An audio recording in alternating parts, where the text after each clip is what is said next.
Тауреттік адам деп аталып кеткен белгісіз ер адамның оқиғасы 20 ғасырдың шешілмеген жұмбақтарының бірі болып қала бермек. Ол адам тылсымнан пайда болғандай, және әлі күнге дейін оның құпиясы шешілмеген. Ол бөтен әлемнен келген, немесе уақыт саяхатшысы деген тұжырымдар бар. Сәлем достар, эфирде сол кездер. Арнамызға жазылып лайк басып кетуді ұмытпаңыздар. 1954 жылдың жазы, Токио әуежайы. Еуропадан келген жолаушылар кедендік бақылауда тұр. Жолаушылардың арасында әдемі әрі сәнді киінген, сақалды, еуропалық нәсілді бір кісі ерекше көзге түседі. Бірақ оған ешкім анау айтқандай көңіл бөліп тұрған жоқ. Бар қызық оның кезегі келіп, өз паспортын әуежай қызметкеріне берген кезде басталды. Әуежай қызметкері паспортта жазылған өзі ешқашан естіп көрмеген Таурет деген елді оқығанда аздап кідіріп қалды. Қасындағы серіктесіне көрсетіп еді, ол да таңырқап қарады. Біршама сұрақ қойып белгісіз жолаушының қайдан екенін білуге тырысады.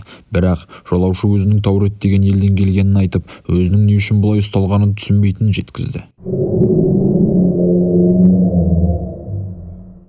Ер адам француз тілінде еркін сөйлейтін, жапон тілін және де тағы да бірнеше тілдерді білетін. Полиция паспортты зерттей бастайды. Өтірік құжатқа ұқсамайды. Шынайы паспорт. Оған қоса паспортта оның өзге де елдерде болғанын дәлелдейтін әлемнің өзге әуежайларының кедендік мөрлері басылған.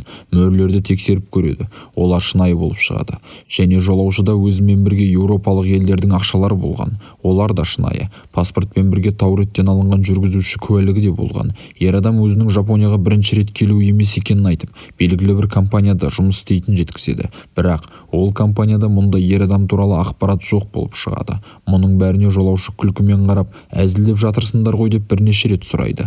Полиция қызметкерлері одан өз елін картадан көрсетіп беруді өтінеді.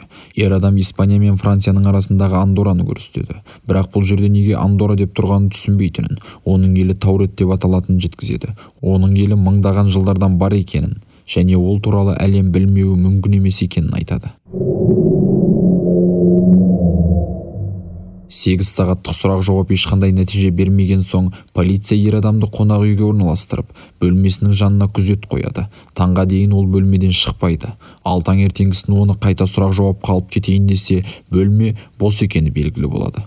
Ол белгісіз ер адам туралы құжаттарда өз секілді ғайып болған. Тек жалғыз сурет қана оның болғанын дәлелдейді. Бұл кісінің құпиясы сол күйі шешілмей қала берді.